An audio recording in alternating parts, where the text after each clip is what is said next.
Right, I think I'm live. I'm still getting used to how this live video works. Whistle stop tour of what's going on in the world at the moment, along with a few updates from Contrarian Capitalist as well.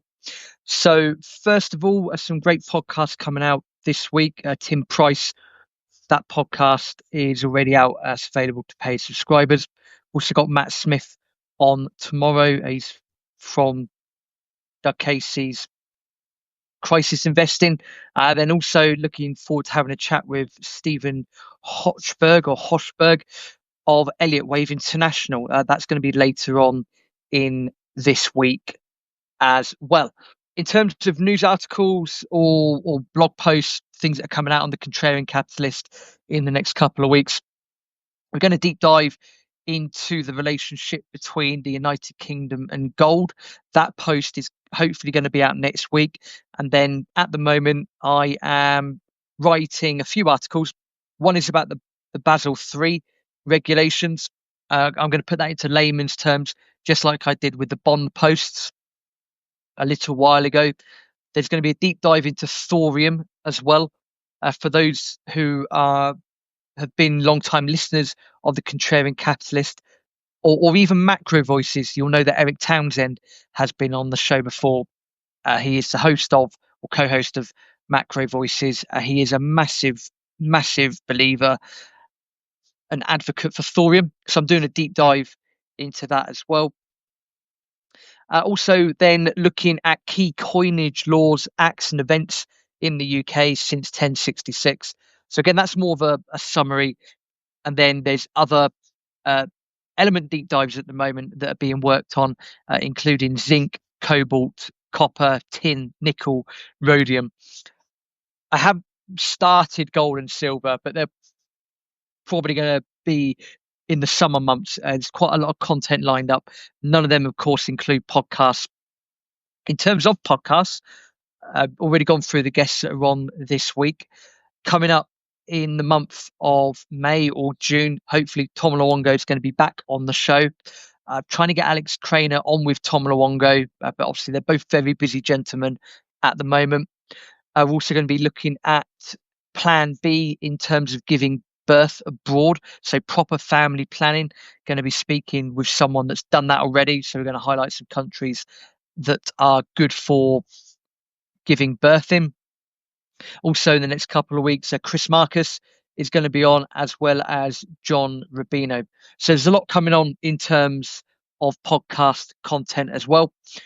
I'll always try to not overload too much the emails, because I'm sure we're all part of different Substack subscriptions where you just get almost bombarded with a lot of emails. I'm trying not to be that guy. I try, one a day maybe, I think is about right. I'm trying not to be that guy that's just bombarding everyone with emails every 3 hours about this, that, this, that, this, that. It's also the purpose of doing the lives every once in a while, just to give you an update. Of course, as I always say, if you're yet to subscribe to the Contrarian Capitalist, you can do so, contrariancapitalist.substack.com.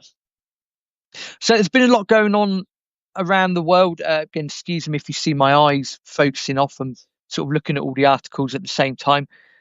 So we've seen recently Australian elections, Canadian elections.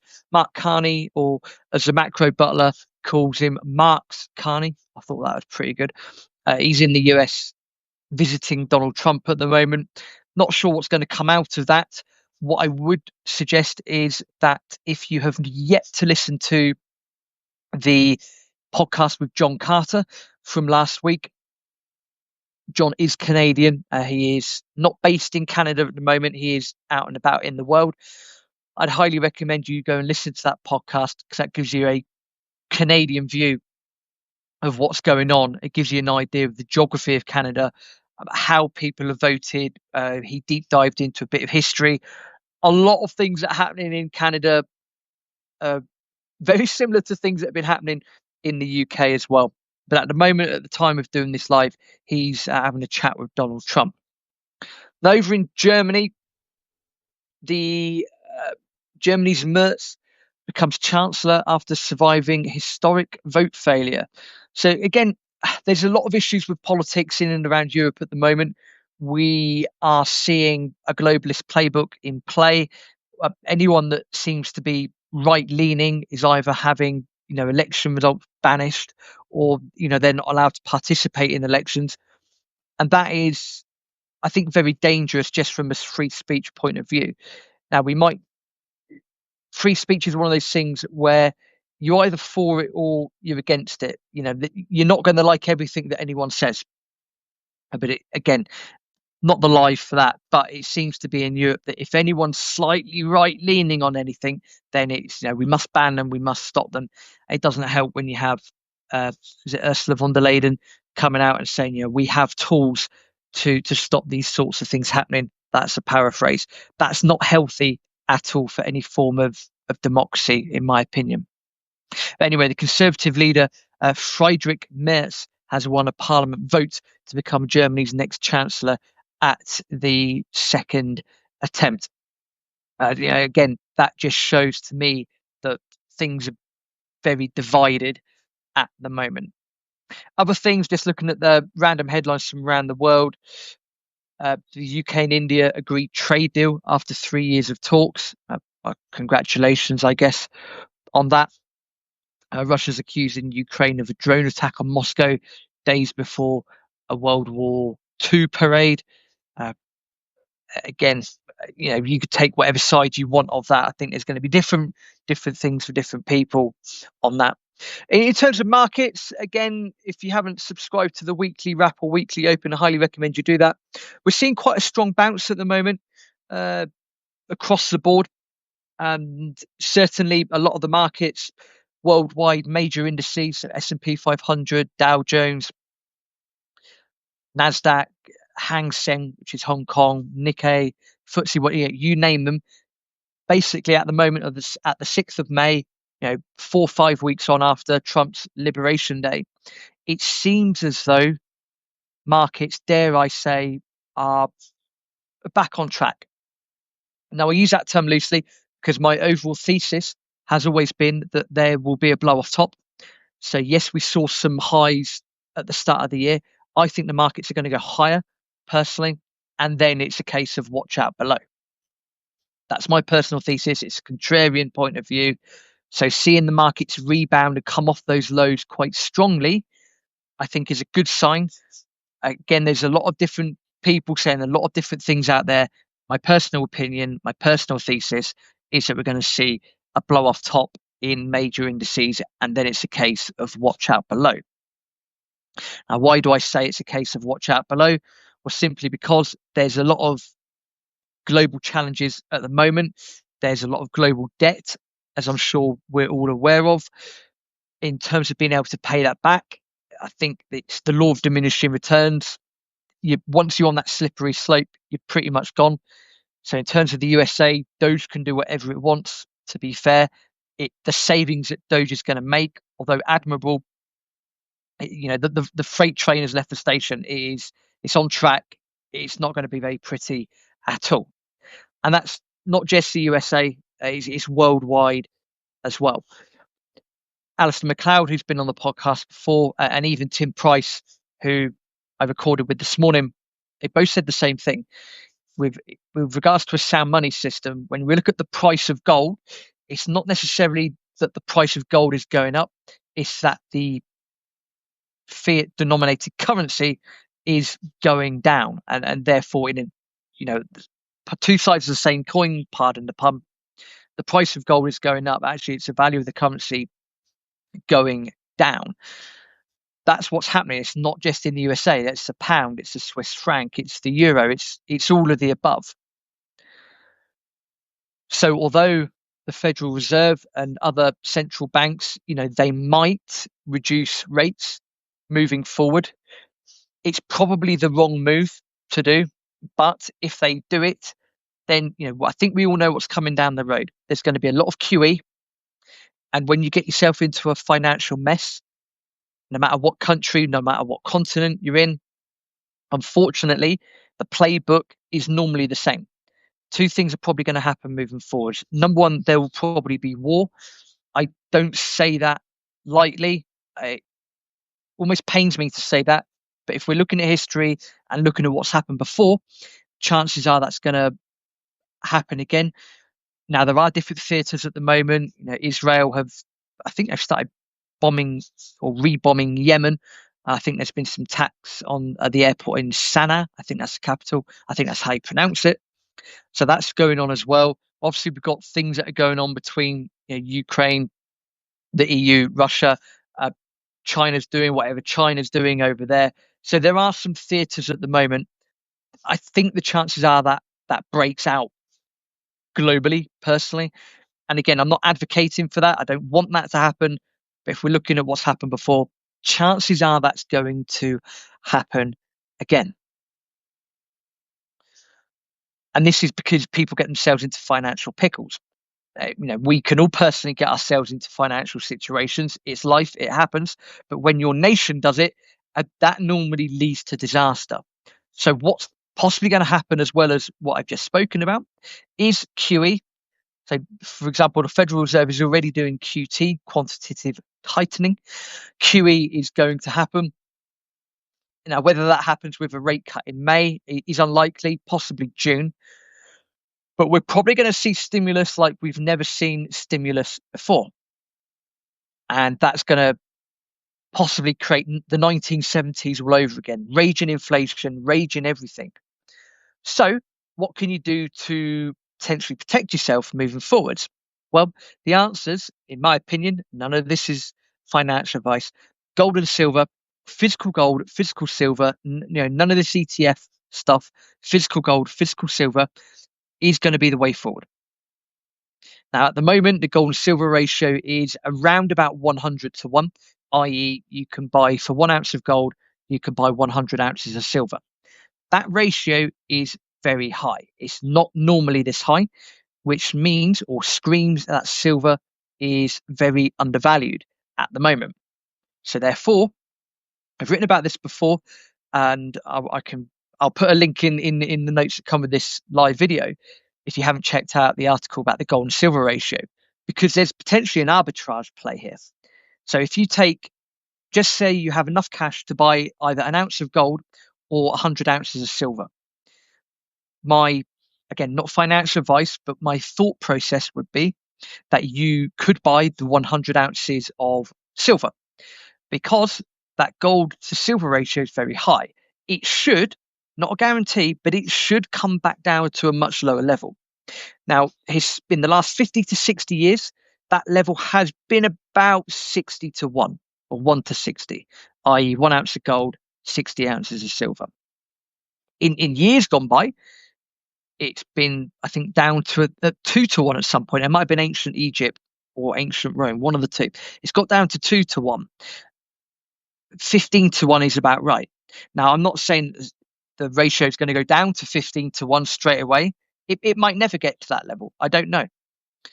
But if you take what it is at the moment, so 100 to 1, so you've got 1 ounce of gold, or you can buy 100 ounces of silver. Let's just say you buy 100 ounces of silver, and then that ratio does go down to 50 to 1. We'll keep the maths simple. Then what you could do is exchange or sell that silver to buy gold.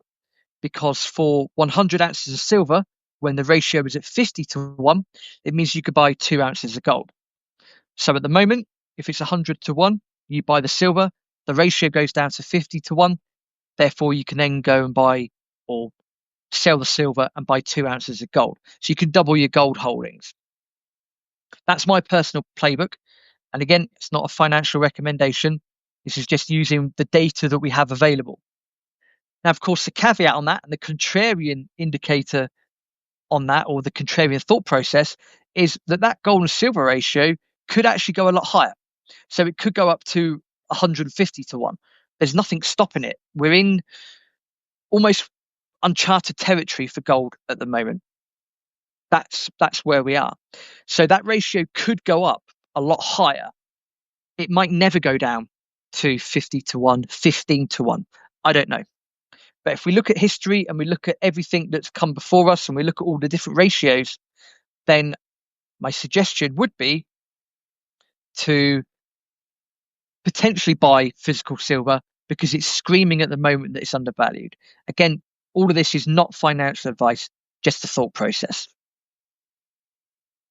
The macro butler was on the podcast a few weeks ago, maybe a month ago now, and he spoke about platinum.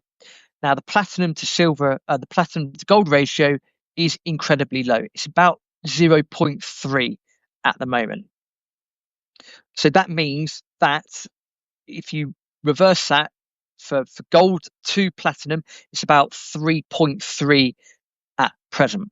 So in effect, platinum is also screaming that it's incredibly undervalued to gold at the moment. And I wrote a deep dive about platinum. There's a lot of uses that platinum has. However, if I was yet to have a physical position in metals, platinum would probably be third on my list. I would more than likely be looking at silver first, then I'd be looking at gold, and then I'd potentially be looking at platinum. That's, again, just personal preference at the moment. Mining stocks, well, I mean, the miners are the miners.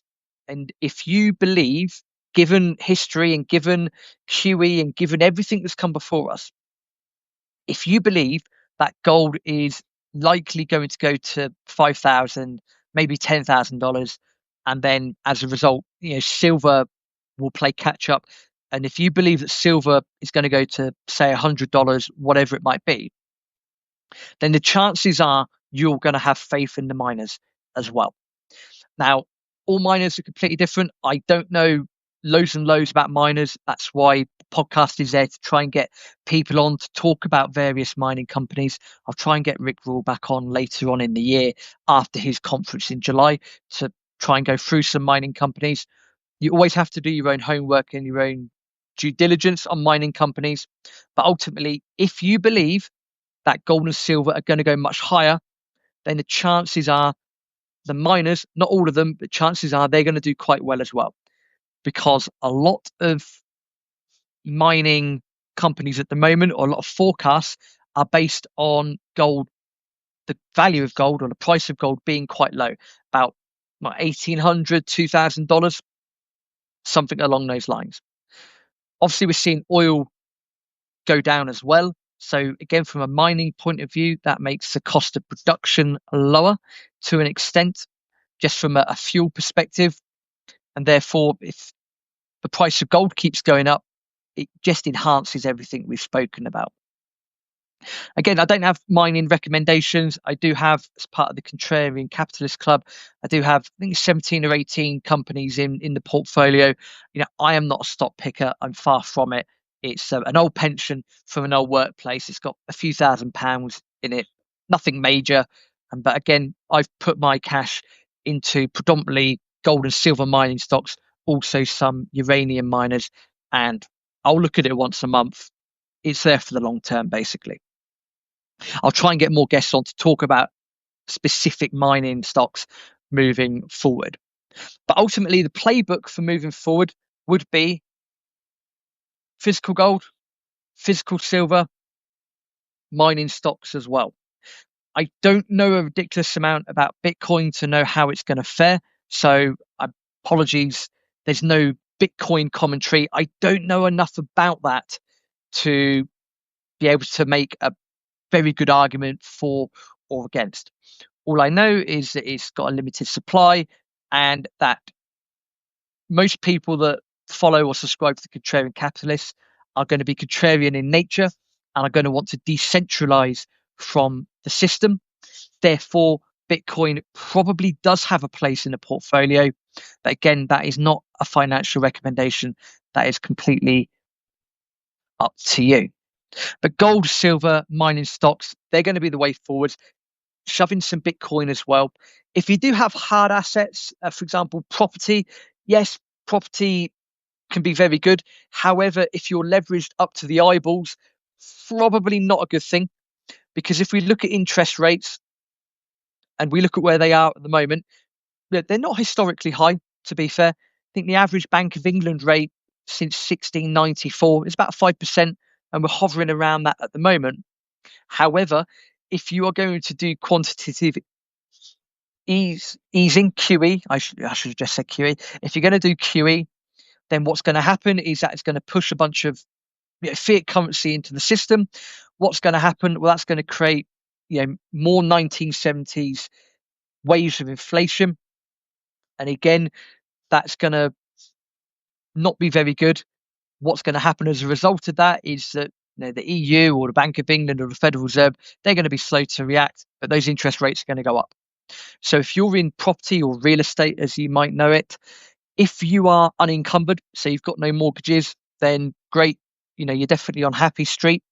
If you are geared up to the eyeballs in property or real estate, then again, I'd be thinking about very long term. Where are these interest rates going to go? The chances are they're going to go much higher. And that could have a massive impact on your portfolio, especially when it comes around to refinancing. Again, not a financial recommendation, but if you do have a portfolio, what's likely to happen moving forwards is that it will be the wrong move, but what central banks are probably going to do is they're going to decrease the interest rates. So they're going to go lower, I think, first. Certainly from my point of view, and my business partner would agree with me on this, is when they go lower, that is going to be the time to lock them in, as in lock in very long-term interest rate products for your property portfolio, purely because what's likely to happen after that is those interest rates are going to go sky high. So you might as well lock them in. Again, I know I've said this a lot of times, but I have to say it. None of that is a financial recommendation. It's just thinking outside the box. If you've got property, if you've got real estate, that's the playbook you want to be thinking about at the moment. What's going to happen to those interest rates in the long term? So in summary, that's the playbook for moving forward. Gold, silver, mining stocks as well. Again, do your own homework on all of them before making any financial decisions that benefit you. I would highly recommend that you go and check out today's podcast with Tim Price. We do talk about that. Tim, I can see you watching, so hello to you. I'll put a link in the video note with this as well. That podcast is out to paid subscribers at the moment. On the 7th of May, that will come out to all subscribers. Go and listen to that podcast. Tim goes through that playbook in depth, so I highly recommend you check that out. In terms of content, again, a lot of deep dives coming up in terms of elements. Going to be some historical pieces coming up in the next couple of weeks as well. And again, I try not to bombard people with too many emails per day. I don't like being that guy. I try and do one a day, ideally. I don't like being that person sending out 4 or 5 a day. If you're yet to subscribe to the Contrarian Capitalist, please do go and do so. contrariancapitalist.substack.com. Paid subscribers have access to full archive. They will have access to all the podcasts. All the podcasts get released to paid subscribers first. You also have access to the weekly open newsletter, the weekly wrap newsletter, and the monthly wrap newsletter, which is now also in video format with Chris Steadley of Live Squawk Commodity Corner as well. By that, we'll keep an eye on the markets. We'll be back with the weekly wrap this week. Again, my thesis is that there's going to be a blow off top throughout the major indices, and then it's a case of watch out below. Let's see what happens. And again, if you're yet to subscribe to Contrarian Capitalist, please do so. contrariancapitalist.substack.com. Thank you very much. Have a fantastic day and see you soon.